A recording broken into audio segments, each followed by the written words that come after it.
Jaylin, obviously in that second half, you guys were struggling to kind of make a deep shot. It looked like the App State game for a second, but then you hit that huge three at the end. I guess, kind of from your perspective, you've been through so many games like this. What did it take to make that big clutch play at the end of it?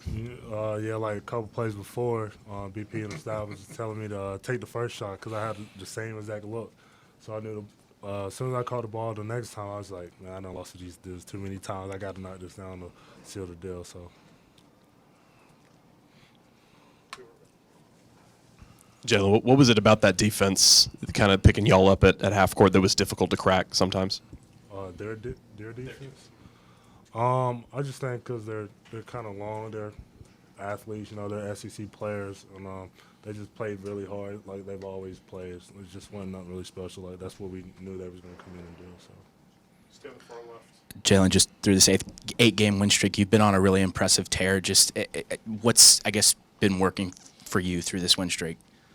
I don't know. Actually, like before games, I actually haven't been feeling like well. Like I'll like wake up in like a little bad mood, but like it's working. So hopefully I wake up every morning in a bad mood and keep playing the way I'm playing. So. In the front line. Jaylin, coaches expressed his confidence in you being able to pull the trigger. What were you seeing out there tonight in terms of shot selection and choosing your spots? So those guys, like, they switch a lot. So we knew, like, the slips and those things were, like, open. And I trust my coaching staff and my teammates in making those plays. And a lot of them, we knew, like, they fly balls, like ball fakes and all those things. So we knew those things. We moved the ball around. We knew good things were going to happen. Stay in the front right, Ryan. Jaylin, I believe that was your 100th career win. Was that one of the biggest shots of your career, you feel like, that three? Definitely. I feel like that's one of the biggest shots in my career for sure.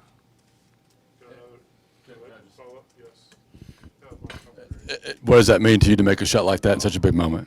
I mean, to me, it was just another shot, I practice that shot all the time, like before practice or after practice, so it was just like another shot to me, but obviously it was big. Texas A&M, again, like, they beat me up pretty well the last few years, so it was good to just make that shot, and I had confidence in that one, so and it went in. We got two more on the left. Matt and Go for it first, right?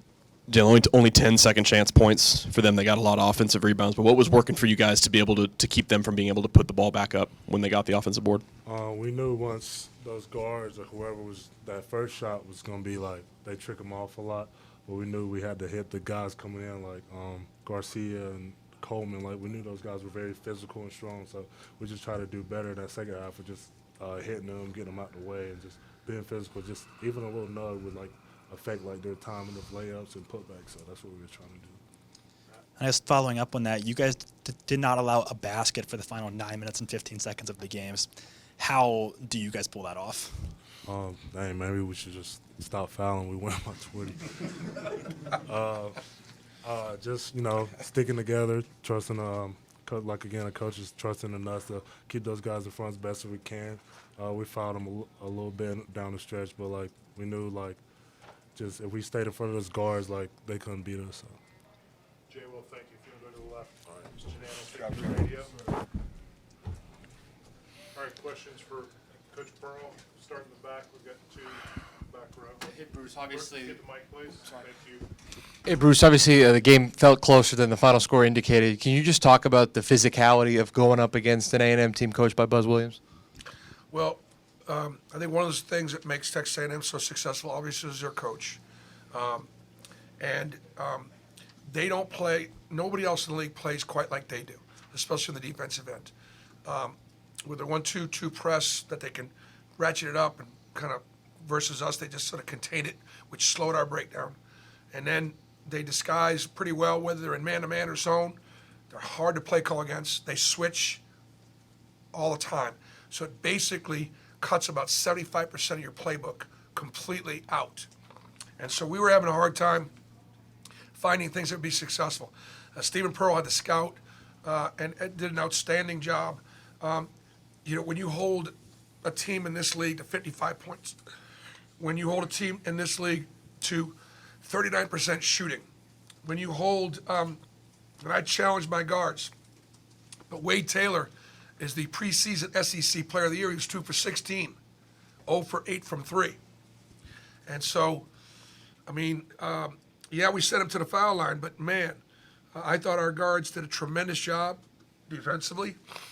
And, you know, if we can continue to guard and get a little bit of offense from our defense, that's going to be the key to being consistently able to win each night. Bruce, going into the final media timeout, this is still anybody's game. It's really close, and then you end up winning the game by 11 in the last 4 minutes. What does that tell you about this squad and kind of what they can do down the stretch in this Well, season? I do think they showed some poise. We took a great punch in the mouth from Texas A&M in the second half when they came back, got a lead, and we just didn't panic. We talked about in that last timeout, hey, man, you know, we were at that point, I think we were up 2 with, you know, 4 or so minutes to go. It's like, man, we're in good shape. This is a really good team. We haven't played great offensively, and we're in position to be in position. And just try to give those guys some confidence. Left, Matt.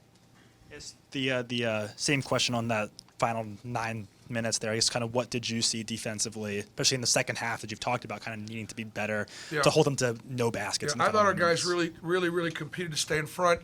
I thought that, you know, there was again, we fouled them a few times at the rim. But, you know, and then we made some plays. We still made them. Chad Baker had a couple of big steals and a couple of turnovers against pressure. And so, you know, you got to be able to make plays. We turned them over 19 times. And so there were a couple of key turnovers against pressure and the under basket out of bounds. We turned them over. Chad made 2 big plays, 2 big possessions. Mike, front row. Coach, obviously it's early in the season. Again, before the season, you said that this would be the greatest balance of minutes that you've ever had on a team. Do you think this could be one of the best teams you coached here at Auburn? It's way too early to tell. This has been one of the hardest working teams that I've had. This team has improved more from the summer to the point we are right now, more than probably any team I've had at Auburn. So we're just in, we put ourselves in position. We got work to do. Great crowd tonight, unbelievable, fantastic to have the students back. This was a record crowd in the history of Neville Arena for our students, a record crowd. So it's that's for Texas A&M on a Tuesday night. We're in everything school. Stand in the back left. Bruce, Yep. just talk about the decision to play Trey, the minutes you did in the second half versus Aiden against their defense. Looked like they were trapping Aiden a good bit and just playing Trey the minutes you did. I just thought that Trey was playing well. He played well at Arkansas and just had a little bit more experience. And I think that was my call. And we got 2 good point guards out there, for sure. Dylan Cardwell could have played more in the second half because he played really well. Dylan played really well in the first half, and yet he didn't get quite as many minutes in the second half. And that's what makes a great team.